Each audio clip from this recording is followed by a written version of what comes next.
अस्सलाम वालेकुम दोस्तों, मैं हूं जुनेद अब्बास और मेरे YouTube चैनल पर आप सब दोस्तों को खुशामदीद। दोस्तों, आज की वीडियो में हम बात करेंगे कि हमारे सियासतदानों ने हमारे प्यारे मुल्क इस्लामी जमहूरिया पाकिस्तान के नाम पर कुल कितना कर्जा लिया है।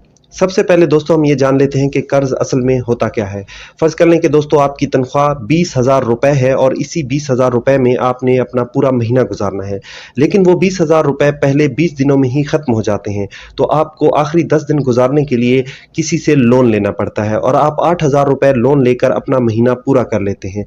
अब आपको अगले महीने की जो 20,000 रुपए तनख्वाह मिलेगी, आप सबसे पहले 8,000 रुपए लोन रिटर्न करेंगे और बाकी बचने वाले 12,000 रुपए से अब आपको अपना पूरा महीना गुजारना है, जो कि बिल्कुल ही नामुमकिन है। लिहाजा आप इस माह भी कर्ज लेकर ही गुजारा करेंगे और ये सिलसिला यूं ही चलता रहेगा। अगर समझदार होंगे तो आप या तो आप अपनी इनकम बढ़ा लेंगे या फिर आप अपनी ज़रूरियात को ही कम कर लेंगे, जिससे आप कर्ज लेने से बच सकते हैं और यूं आपकी सूरत हाल बेहतर हो जाएगी। पाकिस्तान की सूरत हाल भी कुछ ऐसे ही शख्स की तरह है जो अपना महीना पूरा करने के लिए हमेशा कर्ज लेने पर ही इक्तफा करता रहा।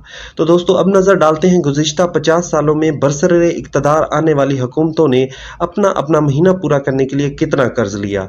हम शुरू करते हैं 1971 से, जब जुल्फ़िकार अली भुट्टो पहली मर्तबा सदर पाकिस्तान बने तो इस वक्त पाकिस्तान पर अंदरूनी और बैरूनी कर्जे 30 अरब रुपए थे। 1973 में जब पाकिस्तान को आईने पाकिस्तान का तोहफा मिला तो इस साल जुल्फ़िकार अली भुट्टो मुल्क के वज़ीर आज़म बने और साथ ही मुल्क पर कर्जों का बोझ दोगुना करके 60 अरब रुपए तक ले गए। 1977 में जब ज़ियाउल हक ने मुल्क में मार्शल लॉ लगाया तो मुल्क पर 97 अरब रुपए का कर्ज आ चुका था। यानी जुल्फ़िकार अली भुट्टो ने अपने दौरे हुकूमत में पाकिस्तान के कर्जों में 67 अरब रुपए का इजाफा किया था। ज़ियाउल हक जब 1988 में शहीद हुए तो इस वक्त मुल्क में 523 अरब रुपए का कर्ज आ चुका था। यानी ज़ियाउल हक हुकूमत ने पाकिस्तान के कर्जों में 426 अरब रुपए का इजाफा किया था। 1988 में जब मोहतरमा बेनज़ीर भुट्टो ने वजारत संभाली तो इस वक्त मुल्क पर 426 अरब रुपए का कर्जा था और जब 1990 में ये इक़्तिदार से गई तो मुल्क पर कर्जों का बोझ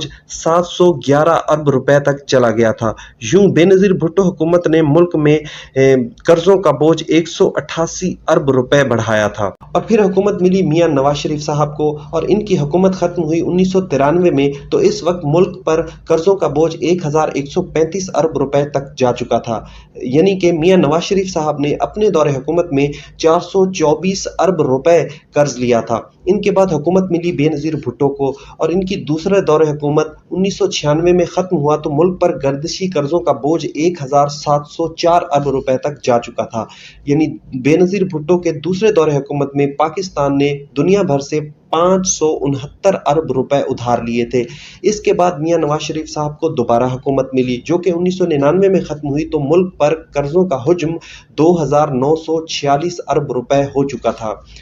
नवाज शरीफ के दूसरे दौरे हुकूमत ने नवाज शरीफ ने कौम की खातिर 1,242 अरब रुपए पूरी दुनिया से कर्ज लिए थे। परवेज मुशर्रफ की हुकूमत का खात्मा 2007 में हुआ तो इस वक्त मुल्क पर गर्दिशी कर्जों का हुज्म 4,802 रुपए हो चुका था। यानी परवेज मुशर्रफ हुकूमत ने कौम की खातिर 1,856 अरब रुपए मजीद दुनिया से कर्ज ले लिया। 2008 में जब पाकिस्तान पीपल्स पार्टी की हुकूमत आई तो मुल्क पर 4,802 अरब रुपए का कर्जा था और जब इनकी हुकूमत खत्म हुई तो कर्जों का हुज्म बढ़कर 14,318 अरब हो चुका था। इसका मतलब ये है कि इस हुकूमत ने 5 सालों में 8,192 अरब रुपए का कर्जा लिया था। अगर हिसाब लगाया जाए तो 1971 से 2008 तक कुल कर्जे 4,802 अरब रुपए थे जो कि गुज़िश्ता 37 साल में लिए गए थे, जबकि जरदारी हुकूमत ने सिर्फ 5 सालों में ही 8,192 अरब रुपए कर्जा लिया।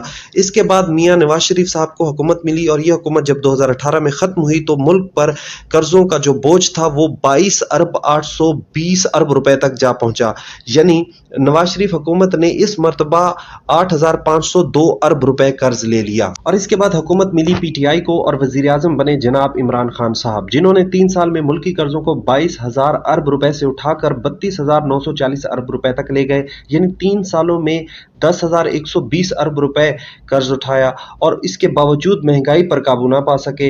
अब हमें देखना ये है, हुकूमत खत्म होने में अभी 2 साल बाकी हैं और 2 सालों के बाद जब इनकी हुकूमत खत्म होगी तो तब ये टोटल कितना कर्ज ले चुके होंगे, इसके लिए हमें इंतजार करना होगा। दोस्तों, ये थी कर्जों की वो दास्तान जिसने एक गैरतमंद कौम को एक मकरूज कौम बना दिया और आज हम पूरी दुनिया में रुसवा हैं क्योंकि हम मकरूज हैं। तो जी दोस्तों, अगर आपको आज की मेरी ये वीडियो पसंद आई हो तो मेरे चैनल को सब्सक्राइब करें, वीडियो को लाइक शेयर और कमेंट जरूर कीजिएगा। Thank you for watching my complete video.